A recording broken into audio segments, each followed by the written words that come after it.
children, I have already taught you about the noun. Now today I am going to explain gender, noun gender. Okay children, gender. There are 4 types of the gender. 4 प्रकार के gender होते हैं. Gender means होता है लिंग, जिसको हम हिंदी में लिंग कहते हैं. ठीक है.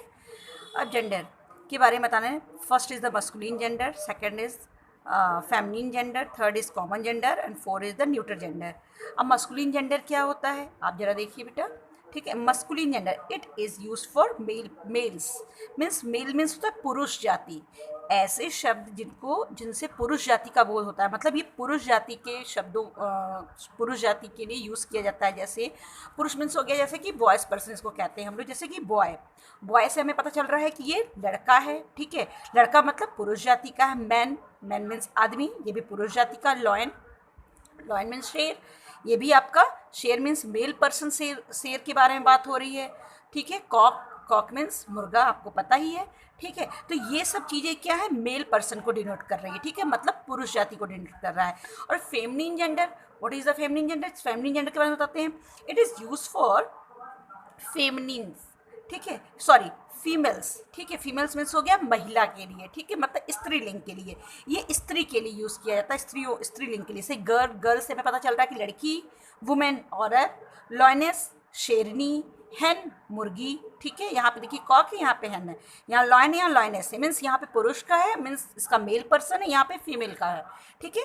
तो ये फेमिनिन जो जेंडर होता है उससे हमें स्त्री जाति का बोध होता है. स्त्री के बारे में ज्ञात होता है. ठीक है. इसके बाद आता है कॉमन जेंडर. कॉमन जेंडर क्या है? It is use for females and males both person. ठीक है. ये दोनों के लिए यूज़ किया जाता है, जिसमें ऐसे वर्ड जिसको बोलने से या जिसके कहने से हमें पर्टिकुलर मेल या फीमेल का पता ना चले, बल्कि इन दोनों के लिए यूज़ किया जा सकता है. जैसे चिल्ड्रन बच्चों में मतलब गर्ल भी हो सकती है, बॉय भी हो सकता है. एनिमल में सारे एनिमल हो सकते हैं. ठीक है. और टीचर में मतलब आपके सर भी होते हैं, मैम भी होते हैं. जैसे कोई आपसे पूछता है how many teacher in your school, तो आप टीचर में केवल सर का या मैम का नहीं बताओगे, आप सारे सर और मैम दोनों को मिला के बताओगे. ठीक है.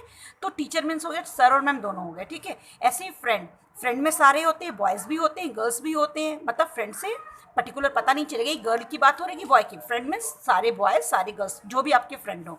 ठीक है. ऐसे ही है न्यूट्रल जेंडर में it is use for generally non living things. ये नॉन लिविंग थिंग्स के लिए, निर्जीव वस्तुओं के लिए यूज़ होता है. जैसे बुक आपको पता है नॉन लिविंग थिंग है. Pen, chair, box.